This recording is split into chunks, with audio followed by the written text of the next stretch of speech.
Assalamualaikum teman-teman. Semoga kalian semua dalam keadaan sehat, bahagia, dan selalu dalam lindungan Allah Subhanahu wa Ta'ala. Terima kasih sudah mampir ke channel Cerita Ainun. Semoga hari-hari kalian penuh berkah. Di video kali ini, aku punya cerita tentang seorang wanita yang harus menghadapi kenyataan pahit, pengkhianatan, kebohongan, dan kehilangan. Namun, di tengah semua itu, dia menemukan kekuatan untuk bangkit dan meraih kebahagiaan yang sempat hilang. Bagaimana dia bisa bertahan? Apa yang membuatnya bisa bangkit dari keterpurukan dan mulai kembali percaya pada dirinya sendiri? Sebelum mulai, jangan lupa like, komen, dan subscribe ya, supaya kalian gak ketinggalan cerita seru lainnya.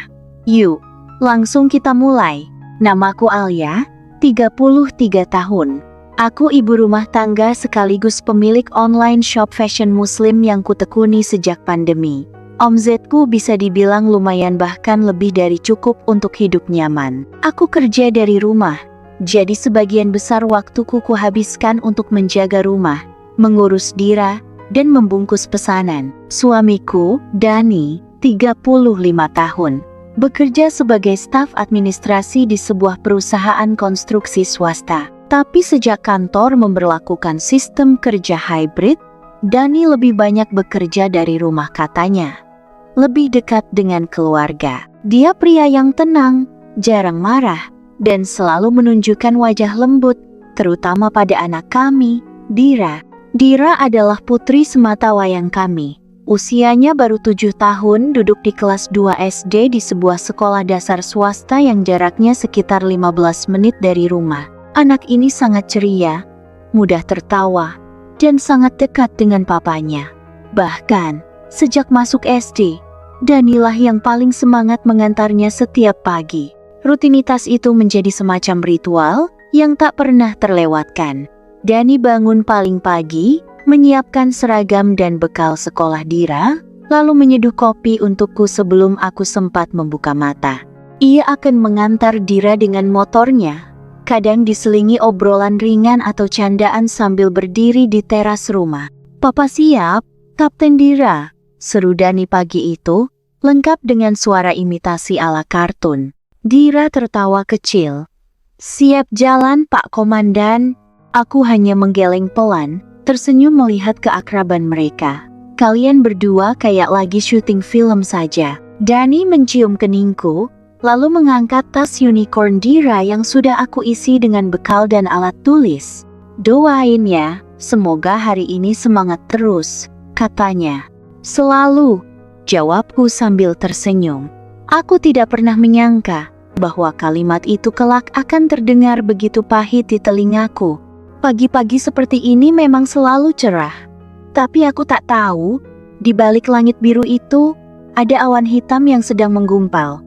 Dani selalu bilang, mengantar Dira adalah momen favoritnya. Waktu untuk mendengarkan celotehan Dira, katanya. Kadang mereka berhenti di tukang gorengan favorit Dira, kadang di taman kecil dekat sekolah tempat mereka foto-foto selfie berdua. Aku tak keberatan, malah senang melihat kedekatan mereka. Namun belakangan ini aku mulai merasa ada yang berbeda. Awalnya kecil saja. Dani mulai mengenakan parfum setiap pagi, padahal dulu ia hanya pakai kalau ada acara penting. Ia juga lebih sering menyisir rambutnya, merapikan kemeja, bahkan sempat membeli jaket baru dengan alasan cuaca pagi makin dingin. "Aku mau tampil lebih rapi, biar Dira bangga sama papanya," katanya sambil tertawa. Aku mengangguk, meski dalam hati merasa aneh. Dulu dia tak pernah seperti ini. Lalu, Dani mulai menolak saat aku menawarkan diri untuk ikut mengantar Dira. "Sayang, kamu istirahat aja. Fokus di pesanan online-mu. Urusan antar jemput, biar aku aja yang urus. Kasihan kamu capek." Kata-katanya membuatku merasa dihargai. Tapi setiap hari, hatiku semakin resah. Terutama ketika Dani mulai lebih lama pulang dari biasanya. Padahal sekolah Dira hanya setengah hari. "Maaf tadi telat, Dira tadi nangis, gak mau langsung ditinggal," katanya suatu hari. Lain waktu, tadi ngobrol sama wali kelasnya, Mereka mau bikin pentas seni, terus minta pendapat orang tua. Awalnya aku percaya, tapi kemudian Dani mulai lebih sering memegang HP-nya. Dulu, HP-nya kadang ia tinggalkan sembarangan, tapi sekarang tak pernah lepas dari tangannya. Bahkan ke kamar mandi pun dibawa. Saat aku mencoba mendekatinya dari belakang, ia cepat-cepat menutup layar. Wajahnya tak berubah, tetap tenang dan ramah, seolah tak ada yang disembunyikan. Suatu malam, saat aku terbangun karena Dira menangis dalam tidurnya, aku melihat Dani masih duduk di ruang tamu. Cahaya layar ponsel menerangi wajahnya. Ia tersenyum kecil sambil mengetik sesuatu. Kupanggil pelan, "Mas?" Dia sedikit terkejut, tapi cepat-cepat menyimpan HP-nya. "Nggak bisa tidur ya?" tanyaku. "Enggak, cuma scroll-scroll aja. Nyari jaket buat Dira." Jawabnya cepat. Aku tidak menanggapi, tapi hatiku mulai menjerit diam-diam. Puncaknya terjadi pada hari Rabu. Aku bangun lebih awal karena harus menyiapkan paket besar untuk dikirim via ekspedisi. Saat berjalan ke dapur, aku mendengar Dani sedang berbicara melalui telepon. "Aku yang anter." "Ya, biar aku bisa lihat senyumnya pagi-pagi." Aku berdiri kaku. Suara Dani terdengar lembut, bukan suara yang biasa ia pakai kalau bicara denganku. Suara itu bukan untuk Dira. Dan aku tahu, itu juga bukan untuk teman kantor atau urusan sekolah. "Udah, kamu siap-siap aja. Pakai jilbab biru yang kemarin itu ya. Kamu cantik banget." Hatiku tercekat. Pagi yang cerah itu mendadak berubah kelabu. Aku mundur pelan, kembali ke kamar. Nafasku tak beraturan, tanganku gemetar saat meraih ponsel. Aku menatap layar kosong. Dalam hitungan detik hidupku berubah. Sosok Dani yang selama ini kuanggap suami sempurna mungkin bukan siapa yang kukira. Dan di luar, suara motornya terdengar menyala. Dira berseru, "Yuk Pak, aku udah siap." Mereka pergi seperti biasa, dengan senyum dan tawa. Tapi hatiku tertinggal, membeku di ambang kenyataan yang perlahan menunjukkan wajah aslinya. Kalau ditanya sejak kapan Dani berubah, aku tak bisa menunjuk tanggal pasti. Perubahannya terlalu halus, terlalu rapi seperti seseorang yang tahu betul cara menyembunyikan luka, atau dalam hal ini, rahasia. Awalnya aku pikir itu hanya fase. Suami ingin tampil lebih rapi, lebih segar. Mungkin sedang ingin memulai hidup lebih sehat, atau ingin tampil lebih menarik di usia kepala 3. Tapi belakangan, perubahan itu terlalu konsisten untuk disebut kebetulan. Dani mulai menyetrika kemejanya sendiri. Selama 10 tahun pernikahan kami, itu nyaris tak pernah terjadi. Biasanya aku yang menyetrika sambil menyiapkan sarapan dan bekal untuk Dira. Tapi sekarang, setiap pagi, kemeja lengan panjangnya sudah tergantung rapi di gantungan pintu, halus tanpa satu lipatan pun. Warna-warna netral seperti biru muda, putih gading, dan abu pastel mendadak jadi favoritnya. Dan tentu saja, parfum baru. Aku mengenal aroma itu. Parfum mahal maskulin dengan sentuhan citrus dan amber bukan jenis yang biasa dibelinya. Dulu, Dani hanya pakai body spray dari minimarket, bahkan sering lupa menyemprotkan. Tapi kini, setiap pagi, sebelum ia berangkat mengantar Dira ke sekolah, aroma itu memenuhi ruang tamu. Wanginya bertahan lama di sofa, bantal mobil, bahkan baju Dira. Aku tak pernah membelikannya. Dan saat kutanya, jawabannya ringan saja, dapat dari teman kantor. Diskonan. Aku hanya tersenyum. Aku ingin percaya, aku memaksa percaya. Dira, putri kecil kami yang baru duduk di kelas 2 SD, sering bercerita tentang sekolahnya.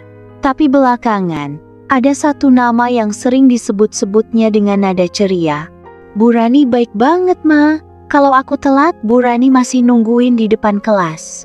Bu Rani suka bagi bekal ke anak-anak. Roti coklatnya enak banget. Aku tahu siapa Bu Rani." Guru kelas Dira, seorang janda muda. Katanya ditinggal suaminya sejak anaknya masih balita. Penampilannya sederhana, tapi punya aura keibuan yang tenang dan hangat. Di beberapa kesempatan, aku melihatnya sekilas saat antar jemput ramah, lembut, dan memang cantik. Dani juga sering menyebut namanya. Awalnya terdengar wajar, tapi lama-lama caranya menyebut Bu Rani terdengar berbeda. Bu Rani tuh sabar banget, ya. Dira yang biasanya susah fokus, bisa tenang banget di kelasnya. Hebat. Jarang ada guru yang telaten kayak dia. Pagi-pagi, Dani jadi lebih dulu bangun. Kadang, dia buat kopi sendiri. Kadang bahkan bawa tumbler berisi kopi saat mengantar Dira. Biar nggak ngantuk di jalan, katanya. Tapi aku tahu, Dani tak pernah peduli soal kopi sebelum ini. Satu pagi, aku melihat dia bercermin lebih lama. Mengenakan kemeja putih bersih, rambut disisir dengan pomade tipis, sepatu disemir. Saat ia menyemprotkan parfumnya, aku berdiri di ambang pintu kamar. Rapi banget, Pak Dani, komentarku sambil tertawa kecil. Dia menoleh dan tertawa ringan. Masa iya? Biar Dira bangga punya papa kece. Aku ikut tertawa, tapi hatiku tidak ikut. Karena Dira tak pernah peduli sepatu papanya disemir atau tidak. Malamnya, aku bersihkan mobil Dani. Di jok belakang, aku menemukan tisu basah, handuk kecil warna pink, dan bekas bungkus roti isi coklat keju. Bukan bekal dari rumah. Aku duduk diam lama, menatap benda-benda itu. Mungkin memang cuma kebetulan. Mungkin Dani cuma lapar dan mampir beli sarapan. Mungkin tisu dan handuk itu punya Dira. Mungkin. Tapi hatiku tahu, ada yang tak lagi bisa kusebut sebagai mungkin. Aku baru benar-benar sadar, ada yang berbeda saat Dani mulai pulang lebih sore dari biasanya. Latihan pentas seni, katanya. Dira mau jadi pembaca puisi. Aku bantuin ngangkat-ngangkat alat musik tadi. Sekilas terdengar wajar. Tapi kalimat berikutnya membuat perutku mual pelan-pelan. Bu Rani juga ikut bantu. Dia tuh total banget ya. Ya ampun, semua diurusin. Sampai hal-hal kecil. Ada senyum kecil di bibir Dani saat menyebut nama itu. Senyum yang, entah kenapa, terasa bukan untukku. Aku tak menjawab, hanya diam sambil mengaduk teh. Tapi dalam hati, ada suara pelan yang mulai berbisik. Hati-hati, ini bukan sekadar kekaguman biasa. Bu Rani, guru kelas Dira, janda muda dengan anak laki-laki usia 7 tahun. Ia bukan tipe wanita yang berdandan mencolok atau memakai pakaian mahal, tapi justru disitulah pesonanya. Kelembutan yang tenang, tutur kata yang sopan, gerak-gerik yang penuh ketenangan. Ia seperti sosok ibu kedua di sekolah, yang bukan cuma mendidik, tapi merangkul. Aku mulai menyusun kepingan puzzle kecil di kepalaku. Setiap Dani pulang dari sekolah Dira, ada semacam semangat aneh di wajahnya. Bukan sekadar bangga sebagai ayah, tapi seperti seseorang yang baru saja mendapat perhatian dari sosok yang diam-diam ia kagumi. Dani mulai menghafal jadwal kegiatan sekolah. Ia tahu kapan ada lomba menggambar, kapan kelas Dira belajar di taman belakang, bahkan tahu kapan Bu Rani pulang lebih awal. Padahal biasanya Dani paling malas mengingat hal-hal detail soal sekolah anak kami. Dan yang paling mencolok, dia mulai memperhatikan Revan, anak dari Bu Rani. Revan tuh pinter ya, dulu pernah juara lomba matematika tingkat kecamatan, katanya sambil membuka akun Instagram sekolah. Menunjukkan postingan Revan sambil tersenyum bangga, seperti sedang bicara soal keponakan sendiri. Aku diam. Revan bukan anak kami. Lalu datang satu pagi yang mengubah segalanya. Dira sedang flu ringan. Aku sarankan Dani yang izin ke sekolah dan titip pesan ke wali kelas. Tapi Dani terlihat terlalu senang. Sekalian aku antar surat izin ya. Mampir bentar aja kok, ujarnya cepat sambil menyemprotkan parfumnya. Kurang dari 1 jam, ia pulang dengan 2 gelas kopi kekinian di tangan. Salah satunya sudah setengah kosong. Ngobrol sebentar sama Bu Rani. Dia juga lagi nggak ngajar karena jam kosong. Kasihan ya, dia cerita anaknya lagi panas juga. Jadi kami curhatan orang tua deh, katanya ringan sambil menyeruput kopi. Aku menatapnya lama. Kamu sering ngobrol sama Bu Rani? Ya, kadang-kadang aja. Namanya juga sesama orang tua murid. Tapi aku tahu Dani. Nada suaranya terlalu riang, terlalu ringan. seperti remaja yang baru bertukar pesan dengan gebetan. Malam harinya, aku mendapati Dani duduk sendiri di ruang tengah. Ponselnya terbuka, ia tersenyum kecil. Begitu aku masuk, ia buru-buru mengunci layar. "Ngapain?" tanyaku. "Cek jadwal kerja. Besok ada rapat pagi." Aku hanya mengangguk, tapi dadaku berat. Karena secepat itu aku sempat melihat nama di layar WhatsApp-nya, Burani SD Harapan. Sejak hari itu, Dani semakin tak sabar setiap pagi. Bukan untuk sarapan bersama, bukan untuk mengecek laporan toko online-nya, tapi untuk menyisir rambutnya lebih rapi, memilih kemeja yang pas, menyemprotkan parfum dengan jumlah yang nyaris berlebihan, lalu mengantar Dira ke sekolah dengan semangat yang terlalu besar untuk sekadar rutinitas seorang ayah. Dan aku tahu, bukan Dira yang membuatnya sebahagia itu. Malam itu hujan turun sejak maghrib. Dira sudah tidur pulas setelah minum obat batuk yang kubelikan siang tadi. Aku sendiri masih berkutat dengan orderan di laptop, menyiapkan laporan pengiriman untuk tim gudang esok pagi. Lelah, tapi mataku belum mengantuk. Jam sudah menunjukkan pukul 11 saat aku sadar. Dani belum juga pulang. Katanya ada lembur rapat divisi di kantor. Tapi sejak kapan Dani jadi penting di tim yang biasanya tak pernah bawa kerjaan sampai malam? Aku mendekati meja makan. Di sana, ponselnya tertinggal. Dan entah kenapa, malam itu jari-jariku seperti bergerak sendiri. Seperti ada suara yang membisik di telinga. "Lihat, sekali ini saja, kau butuh tahu." Layarnya menyala otomatis ketika aku angkat. Satu notifikasi WhatsApp muncul. Besar, terang. "Burani SD Harapan. Aku sudah kangen kamu sayang. Jadi nginep di tempat biasa ya. Kamarnya udah aku booking." Tanganku gemetar. Tubuhku dingin seketika. Nafas tercekat. Aku ulang baca kalimat itu 3 kali. Berharap aku salah lihat, tapi tidak. Mataku masih terlalu sehat untuk tak mengenali kata sayang dan kamarnya sudah aku booking. Aku buka aplikasinya. Ruang chat mereka seperti lemari penuh bau perselingkuhan. "Burani, makasih ya udah nemenin hari ini. Aku ngerasa hidup lagi tiap habis ketemu kamu." "Dani, aku juga. Rani itu oase di hidupku. Rumah terasa hampa sekarang. Cuma kamu yang bikin aku semangat lagi." "Burani, besok aku ngajar cuma sampai jam 10. Nanti aku bilang anakku les, kita bisa ketemu lebih lama." Dan di antara semua itu, ada satu foto. Sebuah kamar hotel sederhana. Tempat tidur putih, 2 cangkir kopi di atas meja. Bayangan Dani memantul samar di kaca jendela. Dani yang sama. Suamiku, ayah dari anakku, lelaki yang kupercaya sepenuh hati. Aku duduk di lantai, terisak. Suara tangisku tertahan, takut membangunkan Dira. Tapi hatiku berteriak, berkeping. Sakitnya bukan hanya karena dia berselingkuh, tapi karena dia memilih wanita yang selama ini ia puji di depanku tanpa malu. Dia memilih wanita yang setiap pagi berdiri di depan kelas anak kami, mengajarkan etika dan moral sambil menyembunyikan tikaman paling keji pada sesama perempuan. Dan lebih dari itu dia bahagia melakukannya. Tidak ada penyesalan di percakapan mereka. Tidak ada keraguan.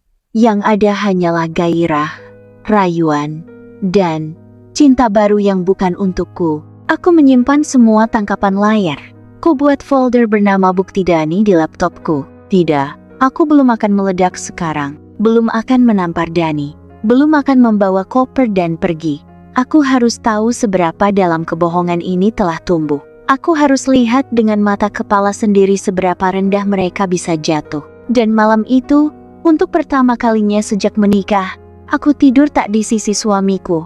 Aku tidur di kamar Dira, memeluk tubuh kecil anakku yang masih polos, tak tahu bahwa dunia kecilnya sebentar lagi akan pecah. Keesokan harinya, Dani pulang pukul 6 pagi. Baju rapi, wangi parfum sama seperti biasanya. Masih sempat bawa kotak roti isi coklat dari kafe dekat rumah. "Buat Dira," katanya sambil tersenyum. Aku balas senyum, tapi senyumku kini kosong. Aku bukan lagi Alia yang percaya. Aku adalah Alia yang tahu. Dan aku akan cari tahu lebih banyak lagi sebelum meledak. Sudah seminggu sejak notifikasi itu muncul di layar ponsel Dani.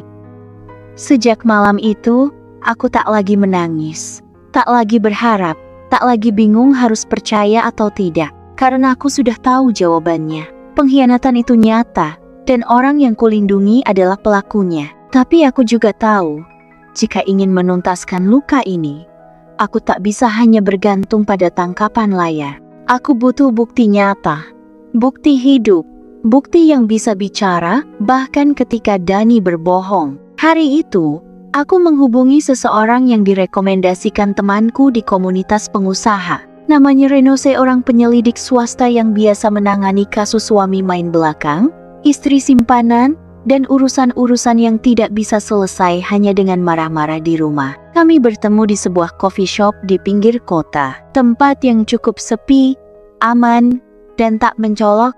Target? Tanya Rino sambil membuka catatan kecilnya. Suami saya, Dani Prakoso, 34 tahun. Biasa antar anak kami ke sekolah jam 7, lalu katanya ngantor. Tapi saya curiga dia sering mampir ke tempat lain. Orang ketiga, aku mengangguk. Guru anak kami, Bu Rani, janda, cantik, lembut, tapi licik. Rino tersenyum simpul. Kalau mereka memang bermain api, saya akan bawa apinya ke ibu. 2 hari pertama belum ada hasil. Reno hanya mengirimiku laporan pergerakan Dani yang masih tampak bersih. Berangkat pukul 6.50, antar Dira, lalu langsung ke kantor. Pulang malam dengan alasan lembur. Tidak ada pertemuan mencurigakan. Tapi di hari kelima, pukul 21.43, pesan Reno masuk. Target masuk ke hotel bintang 5 di kawasan Cibubur. Bersama seorang wanita, perempuan berambut panjang, baju kerja krem. Mereka tertawa di lobi sebelum check-in. Lalu, 5 menit kemudian, foto pertama. Dani dan Bu Rani berdiri di meja resepsionis. Dani mengenakan kemeja biru gelap, wajahnya tersenyum. Bu Rani berdiri agak miring, mengenakan rok span dan blouse formal. Tangannya menentuh lengan Dani, gerakan kecil, tapi intim. Foto kedua.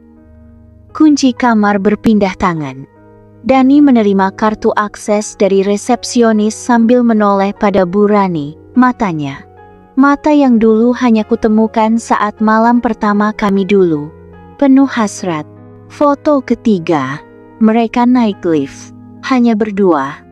Malam itu aku menatap foto-foto itu seperti sedang menonton film yang pemerannya adalah pengkhianatan dan penghancur rumah tangga. Meeting, katanya padaku sore tadi. Meeting apa? Meeting ranjang? Gumamku sambil tertawa pahit. Kamar yang mereka pesan bukan kamar biasa. Rino menyebutnya Executive Deluxe with City View. Hotel itu terkenal dengan jendela besar, bathtub transparan, dan suasana romantis untuk pasangan yang butuh pelarian dari rutinitas. Dan Dani memilih tempat itu dengan istri orang lain, di belakang anaknya, di belakangku. Pagi harinya, Reno mengirim video. Detik-detik saat Dani keluar dari hotel pukul 5.50 pagi, sambil menggandeng tangan Bu Rani yang masih menutup wajahnya dengan masker dan topi. Tapi gestur mereka tak bisa bohong. Ada pelukan singkat di balik pilar dekat parkiran. Lalu Dani masuk ke mobilnya. Bu Rani memesan ojek online dan pergi arah seberang. Dan aku menyimpan semua itu dalam folder yang kini bernama Fakta Tak Terbantahkan. Malam itu, Dani pulang dengan wajah lesu dan suara parau. Katanya, rapat semalam suntuk bikin tenggorokannya serak. Aku menyodorkan teh manis hangat. Senyum manisku tak kalah dari pelayan hotel tempat ia bermalam semalam. Capek banget ya mas? Tanyaku lembut. Dani mengangguk sambil menyandarkan kepala di sofa. Banget, tapi seneng. Presentasi disetujuin atasan. Worth it lah lemburnya. Aku hanya tersenyum sambil menatap wajahnya yang lelah atau mungkin pura-pura lelah. Karena aku tahu, bukan proposal kerja yang dia presentasikan semalam, tapi tubuhnya di atas ranjang, bersama wanita lain. Besok, aku akan mulai membuka langkah baru. Bukan hanya sebagai istri yang terluka, tapi sebagai perempuan yang siap membalas dengan kepala tegak. Sejak aku mulai memeriksa pergerakan Dani dengan lebih cermat, aku tak hanya menemukan bukti fisik tentang hubungannya dengan Bu Rani. Ternyata, pengkhianatan mereka juga terlacak dalam angka-angka. Angka yang selama ini mungkin kulihat hanya sebagai bagian dari rutinitas, kini menjadi tamparan keras bagi hatiku. Hari itu, aku memutuskan untuk mengecek laporan keuangan pribadi kami. Seperti biasanya, aku selalu memeriksa transaksi dan mengonfirmasi dengan bank jika ada yang mencurigakan. Tapi kali ini, ada sesuatu yang membuatku merasa tak nyaman. Di dalam rekening bersama yang biasanya kami gunakan untuk kebutuhan rumah tangga, ada transferan yang tak biasa. Puluhan juta yang masuk dan keluar dalam hitungan minggu semuanya ke satu rekening yang sudah aku kenal, rekening Rani. Aku segera menghubungi pihak bank, meminta mereka untuk menunjukkan detail transaksi. Tidak bisa dibantah lagi, Dani yang telah menandatangani semua transaksi tersebut. Rani bukan hanya menerima transfer rutin, tapi juga setoran besar yang kulihat terjadi hampir setiap akhir bulan di atas rupiah 30 juta setiap kali. Dan yang lebih parah, pada salah satu transaksi yang lebih besar, terlihat ada pembayaran untuk pembelian properti. Sebuah rumah kecil di pinggir kota. Rumah yang tidak pernah disebutkan Dani, atau setidaknya aku tak pernah tahu sepanjang waktu kami menikah. Rumah yang atas namanya adalah Rani. Aku menatap layar ponsel, menggigit bibir agar tak teriak. Rumah itu jelas bukan untuk aku, bukan untuk keluarga kami. Itu adalah rumah yang dibeli dengan uang hasil keringatku dengan usaha online shop yang aku banggakan dan bangun dari nol, yang aku jaga dengan hati-hati dan penuh perjuangan. Dari situ, aku menelusuri lebih jauh. Satu demi satu, transaksi untuk renovasi rumah itu muncul. Dana untuk perabotan dan furnitur mewah yang jelas-jelas bukan kebutuhan Bu Rani, seorang guru sekolah dasar. Aku teringat kembali semua cerita Dani tentang masalah pekerjaan yang membuatnya sering lembur atau keluar rumah. Semuanya terdengar begitu masuk akal saat dia menjelaskan. Tapi aku tak pernah tahu uang yang dia habiskan untuk itu adalah uang kami. Uangku. Uang yang selama ini kucurahkan untuk menstabilkan bisnis dan kehidupan rumah tangga kami.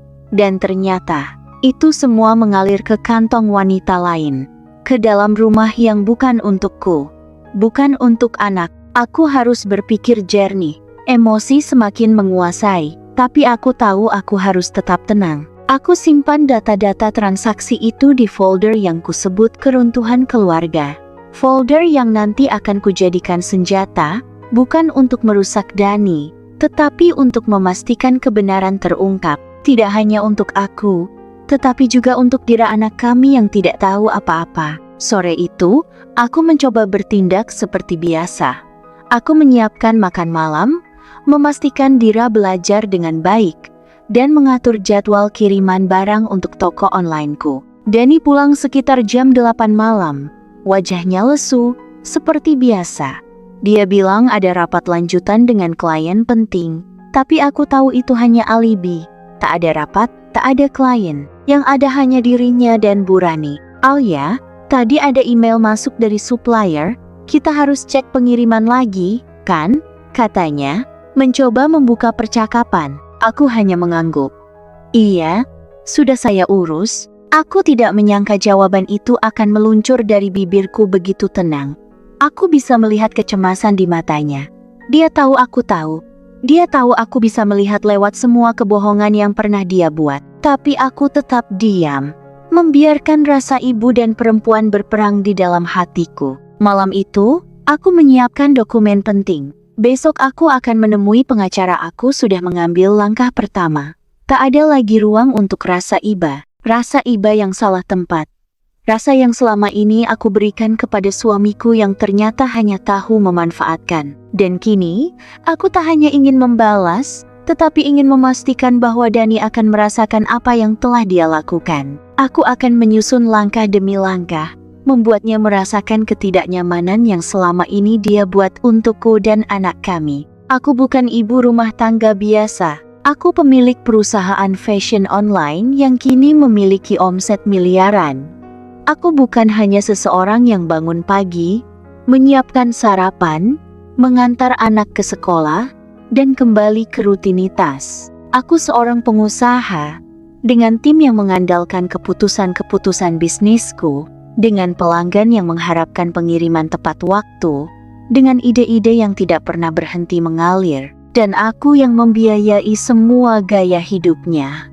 Bukan hanya rumah kami yang megah, tapi juga semua kemewahan yang Dani nikmati tanpa sedikit pun rasa terima kasih. Semua perhiasan yang dia beli, semua gadget terbaru yang dia pamerkan, semua mobil mewah yang dia kendarai, bahkan parfum mahal yang tidak pernah aku belikan, itu semua dari hasil usahaku. Aku yang bekerja keras. Tapi sekarang, Dani malah memilih untuk bermain di belakangku dengan guru anak kami sendiri. Membelikan rumah untuk Rani, mentransfer uang puluhan juta ke rekening wanita itu, yang selama ini hanya aku kenal sebagai sosok yang cantik dan baik hati. Tapi ternyata, di balik senyum itu ada bencana yang lebih besar daripada yang bisa aku bayangkan. Aku duduk di kursi eksekutif di kantor pusat perusahaanku, menghadap layar komputer yang memantulkan cahaya redup, memeriksa laporan laba rugi yang mengesankan untuk bulan ini. Semuanya berjalan lancar,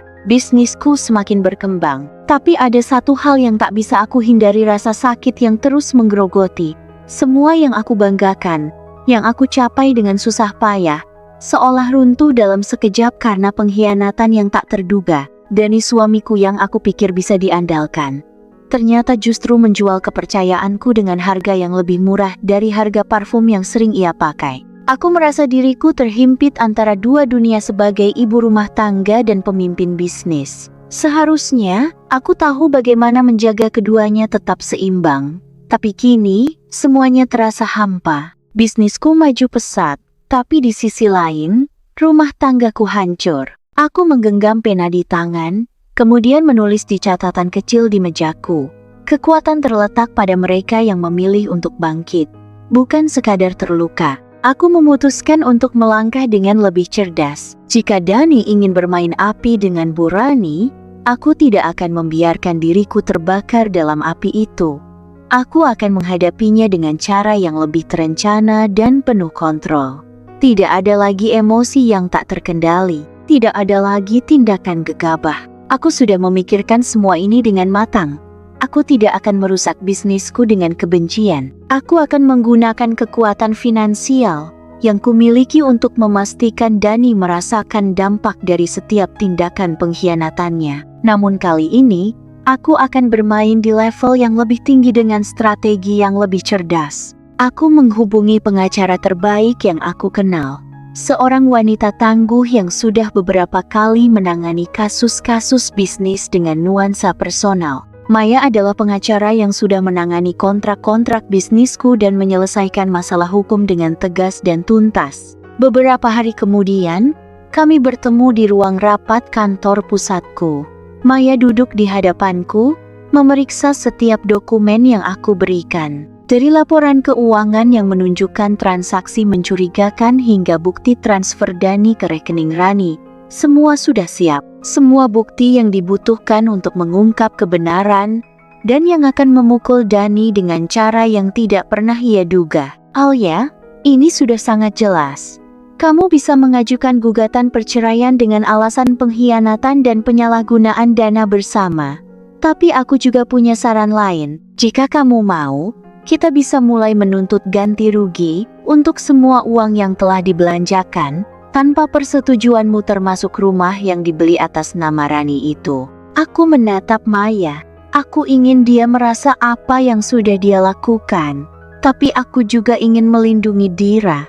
Tidak ada yang perlu tahu detail ini. Kita lakukan ini dengan rapat dan pastikan Dani merasakan bahwa apa yang dia buat tidak akan dibiarkan begitu saja. Maya mengangguk, tersenyum tipis. Kamu sangat cerdas, Alia. Kita akan buat dia menyesal, dan pastikan dia tak bisa lagi merusak apa yang sudah kamu bangun. Beberapa minggu setelah itu, Aku mulai menyusun strategi. Aku akan mempertahankan kontrol penuh atas hidupku. Tidak ada lagi ruang untuk Dani. Tidak ada lagi alasan untuk berpura-pura bahwa dia adalah pria yang aku kenal sebelumnya. Aku menatap layar komputer di kantorku, dan kali ini, aku bukan hanya melihat angka-angka, tetapi juga kesempatan baru. Dani mungkin telah merusak rumah tangga kami, tapi dia tidak bisa merusak bisnisku. Bisnisku adalah bagian dariku.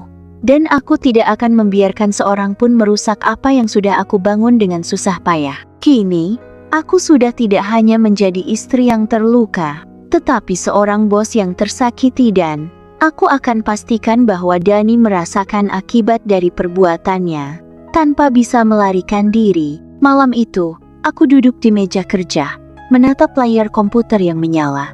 Dani mungkin berpikir dia bisa melenggang bebas, menyembunyikan pengkhianatannya di balik kata-kata manis dan janji kosong. Tapi aku sudah tidak lagi percaya pada apa yang keluar dari mulutnya.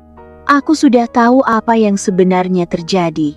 Dan sekarang adalah waktunya untuk bertindak. Aku merasakan keinginan untuk menghancurkan itu datang perlahan, mengalir seperti darah dalam tubuhku yang dipenuhi adrenalin. Bukan sekadar untuk membalas, tetapi untuk mengembalikan kekuatan yang pernah dia rampas dariku. Aku membuka aplikasi perbankan di ponsel. Dengan satu ketukan, transaksi-transaksi besar yang selama ini tidak aku ketahui akhirnya berhenti. ATM-nya mati, e-money-nya kosong. Semua akses keuangan yang selama ini Dani nikmati dari rekening bersama kami sekarang hilang dalam sekejap. Dia tidak tahu, tapi aku sudah memblokir semuanya. Aku memutuskan sumber kehidupannya dengan cara yang sama dia menghancurkan hatiku. Tidak ada pemberitahuan, tidak ada peringatan, semuanya berhenti begitu saja. Setelah itu, aku berdiri dan melangkah menuju pintu depan rumah kami. Aku memegang kunci cadangan yang selama ini aku simpan rapat-rapat. Kunci rumah yang Dani anggap sebagai rumahnya. Aku membuka pintu, berjalan ke dalam, dan mengganti kunci depan dengan kunci baru yang sudah aku persiapkan. Satu langkah kecil, tapi dalam pikiranku, itu adalah langkah besar. Pagi itu, Dani pulang dari kantor lebih awal. Aku sudah tahu dia akan kembali lebih cepat. Seperti biasa, dia akan pulang dengan alasan lembur selesai lebih cepat, atau rapat mendadak. Aku sudah menyiapkan segalanya. Ketika pintu rumah terbuka, aku melihat wajah yang sudah tak asing, namun kini terasa semakin jauh dari yang dulu. Wajahnya mulai cemas. Matanya mencari sesuatu yang hilang. "Alia, kamu di mana?" katanya dengan suara yang tampak sedikit panik. Aku hanya duduk di ruang tengah, menatapnya dengan tatapan yang berbeda dari biasanya. Tidak ada lagi senyum manis, tidak ada lagi ungkapan sayang, hanya kebenaran yang menggantung di udara. "Kenapa pintu depan gak bisa dibuka?" tanyanya, mencoba terdengar tenang. Aku tidak menjawab, hanya menatapnya dengan tatapan penuh perasaan yang tak bisa dia baca. Aku sudah tak peduli lagi dengan semua kata-katanya. "Alia," dia memanggil dengan sedikit ketegangan. "Kunci ini kenapa? Ada apa ini?" Aku mengangkat satu tangan, memegang telepon. "Kamu tidak perlu khawatir lagi soal kunci, Dani. Sekarang kamu tak punya akses ke apapun lagi. Semua rekeningmu, semua kartu, sudah diblokir. Semuanya kosong. Kamu tak bisa kemana-mana." Matanya membesar, dan aku bisa melihat kehilangan yang mulai merayapi wajahnya. Panikkah dia? Atau dia cuma merasa tidak percaya? Aku tidak tahu. Yang aku tahu adalah aku merasa legowo. "Alia, jangan bodoh. Apa yang kamu lakukan? Semua yang kita punya, semua yang kita bangun kita bisa perbaiki." Suaranya naik, sedikit lebih keras. Aku berdiri dan mendekatinya. "Jangan bicarakan kita lagi, Dani. Karena yang kamu bangun adalah dunia palsu. Semua yang kamu lakukan di belakangku. Semuanya aku tahu. Semua uang itu untuk Burani. Rumah itu untuk Burani. Semua kebohongan itu untuk Burani. Kamu sudah mengkhianatiku, Dani." Dia mundur sedikit, tubuhnya seperti kehilangan arah. Aku bisa melihat keringat dingin menetes di pelipisnya. Aku yang dulu takut pada kata-kata ini, kini mengucapkannya tanpa rasa takut sama sekali. Alia, maafkan aku salah. Aku benar-benar salah. Aku nggak tahu kenapa aku melakukannya. Aku cuma merasa jauh dari kamu. Rani, dia cuma temanku. Aku nggak tahu kenapa aku. Dani tergagap, tetapi aku tahu ini bukan permintaan maaf yang tulus, ini adalah pengakuan yang terlambat. Aku tersenyum tipis, sebuah senyuman yang sangat berbeda dari senyumku dulu. Senang rasanya melihatnya terjebak dalam kebohongannya sendiri. Jangan coba berbicara soal maaf, Dani. Itu sudah tidak ada artinya lagi. Aku berjalan menuju pintu, membuka kunci yang sudah aku ganti tadi malam. Keluar. Kamu tidak bisa lagi tinggal di sini. Tidak ada lagi ruang untukmu di rumah ini. Dani berdiri di sana, wajahnya memerah karena marah dan malu. Tapi aku tahu satu hal, semuanya sudah berubah. Dia yang dulu bisa membuatku ragu kini sudah kehilangan kendali. Aku yang dulu takut kehilangan dia, kini sudah membiarkannya pergi. Aku tidak lagi menjadi perempuan yang lemah, yang bergantung pada kata-kata manis dan janji-janji kosong. Aku adalah perempuan yang tersakiti, tapi kini aku bisa mengambil kendali atas hidupku. Saat aku menutup pintu di belakangnya, aku merasakan ketenangan yang belum pernah ada sebelumnya. Tidak ada tangisan, tidak ada penyesalan.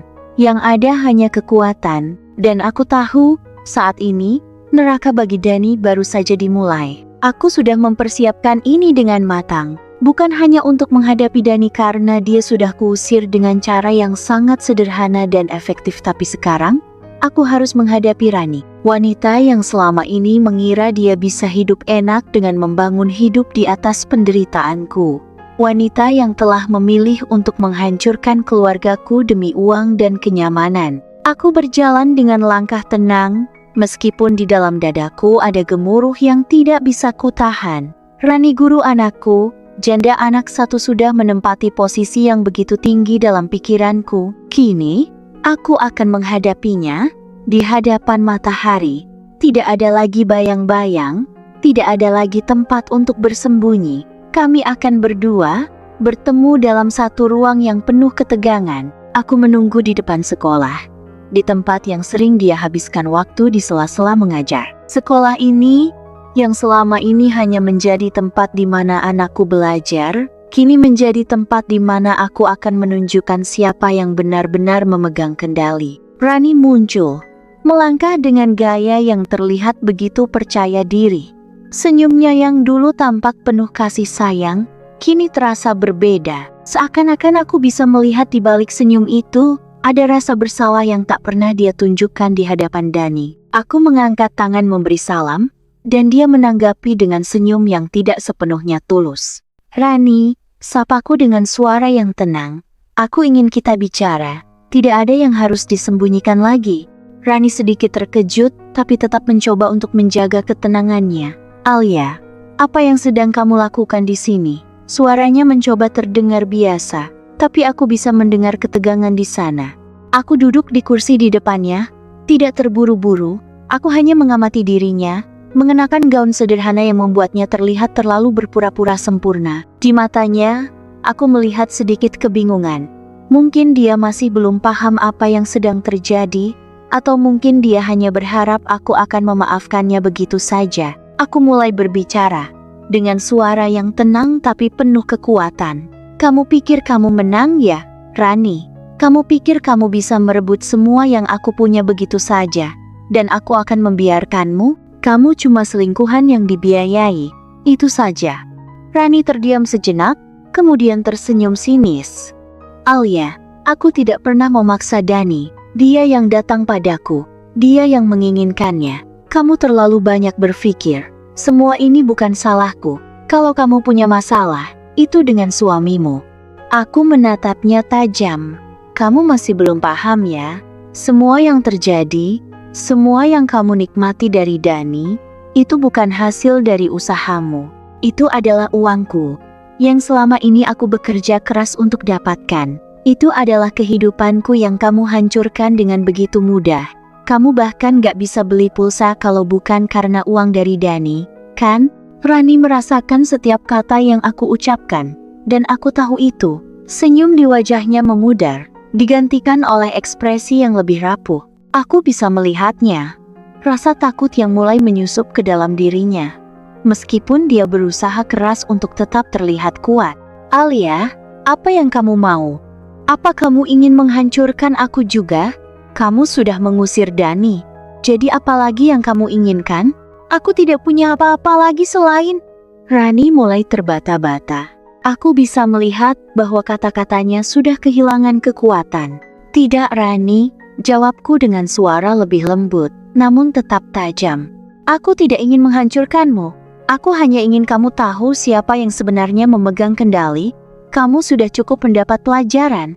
Kini, aku akan pastikan kamu tidak akan mengganggu hidupku lagi. Aku bisa melihat bahwa Rani mulai merasa panik. Di balik senyum sombong yang pernah dia pakai, aku bisa melihat betapa rapuhnya dirinya sekarang. Semua kenyamanan yang dia rasakan, mobil mewah, rumah yang dibeli dengan uangku, kehidupan yang dia jalani di belakangku sekarang tak ada artinya. Aku sudah mengambilnya kembali. Alia, suaranya terdengar lemah. Aku minta maaf. Aku tidak tahu harus bagaimana lagi. Tapi jangan buat hidupku lebih buruk dari ini. Aku bangkit dari tempat dudukku, memandangnya sekali lagi. Tidak ada lagi kebencian dalam diriku, hanya rasa terkendali dan kemenangan. Aku sudah mengendalikan cerita ini. Rani sudah tahu siapa yang sebenarnya memiliki kendali. Kamu sudah cukup tahu, Rani. Sekarang, berhenti mengganggu hidupku. Cobalah untuk menjalani hidupmu dengan cara yang lebih jujur. Aku berjalan meninggalkan Rani yang hanya terdiam, terjebak dalam rasa takut yang sekarang mulai menguasai dirinya. Aku tidak perlu lagi merendahkannya lebih jauh. Kehidupannya akan terhenti begitu saja, seperti yang dia lakukan pada keluargaku. Aku tidak peduli lagi. Yang penting, aku sudah kembali mengendalikan hidupku dan sekarang Rani akan tahu siapa yang benar-benar kalah dalam permainan ini. Pagi itu, aku mendengar suara mobil yang berhenti di depan rumah. Suara itu asing, tapi di satu sisi, aku sudah bisa menebak siapa yang datang. Dani, dengan langkah yang pasti. Namun penuh rasa takut, dia keluar dari mobilnya dan berjalan ke pintu rumah. Aku tidak langsung membuka pintu. Aku menunggu sampai dia benar-benar merasakan beratnya apa yang telah dia lakukan. Aku tahu, dia pasti merasa bahwa hidupnya kini hancur. Segalanya yang pernah dia banggakan, dari mobil mewah, gaya hidup tinggi, hingga rasa percaya diri yang dulu dimilikinya sekarang sudah lenyap. Itu semua hilang karena perselingkuhannya. Semua yang dia kira akan terus mengalir, tiba-tiba terhenti begitu saja. Dan aku tahu, kali ini dia datang bukan sebagai pria yang percaya diri, tetapi sebagai laki-laki yang terluka, yang akhirnya merasakan pahitnya perbuatannya sendiri. Ketukan di pintu terdengar pelan. Aku membuka pintu sedikit, cukup untuk melihat wajahnya yang penuh penyesalan. Dani, suamiku, pria yang pernah aku percayai, yang pernah aku beri hatiku, berdiri di depanku dengan mata yang sembab. Air mata di wajahnya bukan lagi untuk memanipulasi, tetapi untuk memohon. Alia, suaranya serak, hampir tak terdengar. Aku hilaf, aku minta maaf. Tolong, beri aku kesempatan. Aku benar-benar cinta padamu, dan aku nggak tahu apa yang salah dengan aku. Semua yang aku lakukan itu bodoh. Tolong jangan tinggalkan aku. Aku berdiri di depan pintu, menatapnya tanpa rasa kasihan sedikit pun.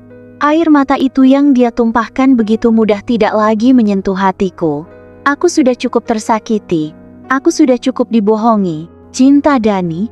Aku mulai berbicara, suaraku datar, tanpa emosi. Cinta nggak butuh check-in di hotel, dan cinta nggak butuh rekening orang lain untuk membayar kemewahan yang kamu nikmati. Cinta itu tentang kepercayaan, bukan tentang mencari pelarian dalam pelukan orang lain. Dani tampaknya tidak bisa lagi mengendalikan emosinya. Dia meraih kakiku, meraih telapak tangan yang sudah tidak lagi ingin menyentuhnya. Dia mulai memelas, seperti orang yang kehilangan segalanya. Dengan napas terengah-engah, dia mencoba berbicara lagi, tetapi kata-katanya terbata-bata. Alia, please. Aku nggak bisa hidup tanpa kamu. Aku benar-benar salah. Semua yang aku lakukan itu hanya karena aku Dia terhenti, tidak bisa menyelesaikan kalimatnya. Aku menarik tanganku dari genggamannya dan melangkah mundur, menatapnya dengan tatapan yang tegas. Tidak, Dani, ini bukan soal kamu atau aku lagi. Ini tentang apa yang sudah kamu hancurkan, tentang semua kepercayaan yang kamu robek begitu saja, tentang keluarga kita yang kamu hancurkan demi wanita yang tidak ada artinya dalam hidup kita. Aku tidak bisa memaafkan itu. Aku sudah cukup terluka. Dani terduduk di lantai, wajahnya penuh penderitaan, seolah seluruh dunia runtuh di sekitarnya. Dia menangis, benar-benar menangis, tetapi aku tidak lagi merasa kasihan. Kebohongan dan kehidupan palsu yang dia pilih untuk dijalani telah merusak segala sesuatu yang aku percayai tentang dia. Tidak ada lagi ruang untuk penyesalan, tidak ada lagi kesempatan untuknya. Dia menundukkan kepala, dan untuk beberapa saat, suasana menjadi sangat hening. Hanya ada suara napasnya yang berat, penuh ketegangan. Aku tetap berdiri di sana, tidak bergerak. Tidak ada lagi kata-kata yang bisa mengubah apa yang sudah terjadi. Tidak ada lagi janji yang bisa memperbaiki semuanya. Alia, suaranya kembali terdengar. Lebih lemah kali ini. Aku benar-benar minta maaf. Aku salah. Aku sadar. Tolong, jangan biarkan ini berakhir seperti ini. Aku menatapnya dengan tajam. Dani, semuanya sudah berakhir. Kamu kehilangan semua yang berharga, dan itu karena pilihanmu sendiri. Kamu memilih untuk mendengarkan godaan. Kamu memilih untuk mengkhianatiku dengan wanita yang aku anggap teman. Aku tidak bisa kembali ke masa lalu. Aku tidak bisa memberikan kesempatan kedua pada seseorang yang tidak tahu menghargai cinta dan kepercayaan. Aku menutup pintu perlahan-lahan di depan wajahnya, yang kini dipenuhi dengan rasa malu dan penyesalan yang mendalam. Begitu pintu terkunci, aku berdiri di sana, merasakan kekuatan mengalir dalam diriku. Aku telah selesai. Dari luar, aku mendengar suara langkah kaki Dani yang semakin menjauh. Tapi kali ini, aku tidak merasakan apa-apa. Tidak ada rasa takut, tidak ada rasa bingung, tidak ada perasaan kehilangan. Hanya ada keteguhan. Dani telah kehilangan segalanya, dan sekarang aku yang memegang kendali. Setelah pintu itu tertutup, dan suara langkah kaki Dani hilang begitu saja, aku berdiri beberapa saat di depan rumah, merasa seperti ada yang sudah mati dalam diriku tapi juga ada yang baru terlahir. Kekuatan yang selama ini tersembunyi dalam diriku mulai muncul. Tidak ada lagi keraguan, tidak ada lagi kebingunganku. Semua yang aku lakukan hari ini, aku lakukan karena satu alasan. Aku layak bahagia. Dira datang dari sekolah, membawa senyum lebar seperti biasa. Anakku, gadis kecilku yang masih belum mengerti apa yang sebenarnya terjadi, selalu menjadi alasan aku tetap bertahan. Aku tidak ingin Dira merasakan kekosongan yang kurasakan, atau lebih buruk lagi, merasakan ketidakpastian dalam hidup yang penuh dengan perubahan. Saat aku memeluknya di pintu, aku tahu tidak ada yang lebih berharga darinya. Dira adalah alasan utama kenapa aku tidak akan pernah menyerah. Aku mungkin kehilangan seorang suami, tapi aku mendapatkan kekuatan dan keteguhan dalam diriku yang tidak akan pernah bisa dicuri oleh siapapun. Aku menatap Dira dan berkata, "Sayang, Mama janji akan selalu ada untuk kamu. Mama akan menjadi ibu yang terbaik untukmu, dan tidak ada yang bisa mengubah itu." Dia memelukku erat, dan aku merasakan kedamaian yang luar biasa. Tidak peduli apa yang terjadi, aku akan selalu ada untuknya. Dira adalah hidupku, dan aku tidak akan biarkan apapun merusak itu. Tapi, di luar itu, ada bagian dari diriku yang harus aku urus. Aku perempuan yang kuat, dan aku tahu siapa aku sebenarnya. Aku tidak hanya seorang ibu, tetapi juga seorang pengusaha. Aku adalah pemilik dari perusahaan fashion online yang kini sudah berkembang pesat. Dengan omset miliaran yang aku bangun dengan keras, aku tahu aku tidak perlu bergantung pada siapapun, terutama seorang pria yang tidak tahu menghargai segala yang aku beri. Hari-hari setelah kejadian itu, aku mulai kembali fokus pada pekerjaan. Semua proyek yang tertunda mulai kukerjakan kembali dengan semangat baru. Aku membuka laptopku di ruang kerja, mengatur jadwal meeting, dan meninjau kemajuan bisnis yang sudah semakin berkembang. Bisnis ini, yang aku rintis dari nol, adalah bagian dari diriku yang tidak akan pernah tergoyahkan oleh apapun, termasuk perselingkuhan Dani. Tidak ada waktu untuk berlarut-larut dalam kesedihan. Aku bertekad untuk tidak hanya bangkit, tetapi untuk lebih kuat dari sebelumnya. Dani mungkin telah pergi, tapi aku tidak butuh dia untuk sukses. Aku butuh diriku sendiri. Aku layak bahagia, dan aku tahu bagaimana mencapainya, satu demi satu.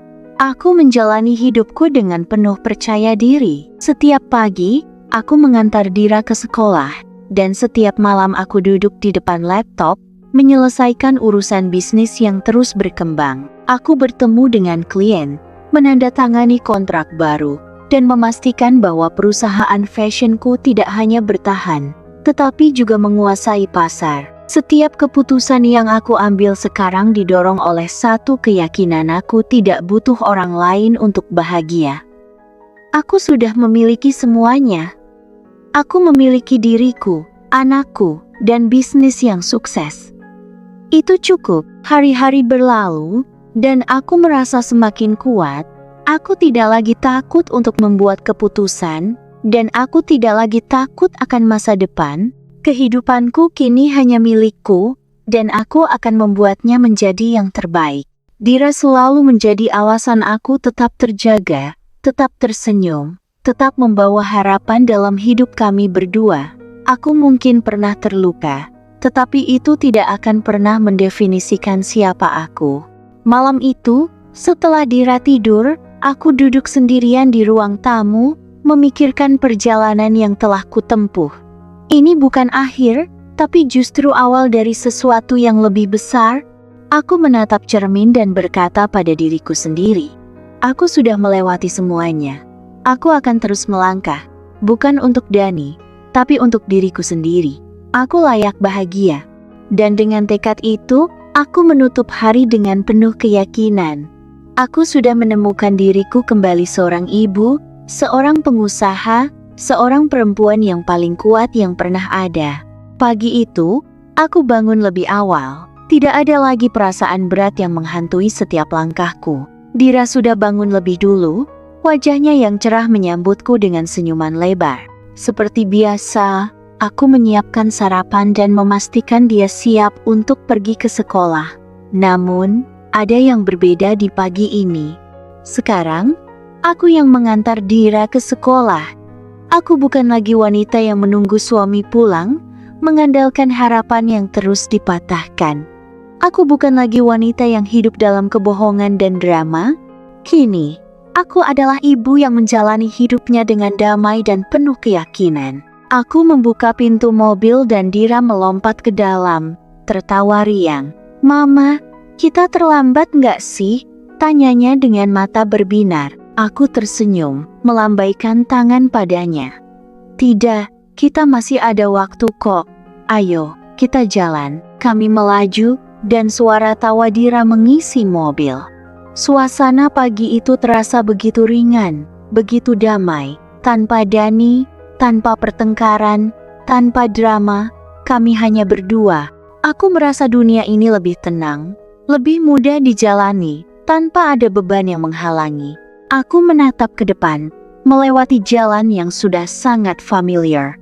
Setiap pagi, aku selalu berpikir tentang segala yang telah aku lalui, tentang betapa sulitnya aku sampai di titik ini. Tetapi, pada pagi ini, segala rasa takut, sakit, dan kebingunganku hilang begitu saja.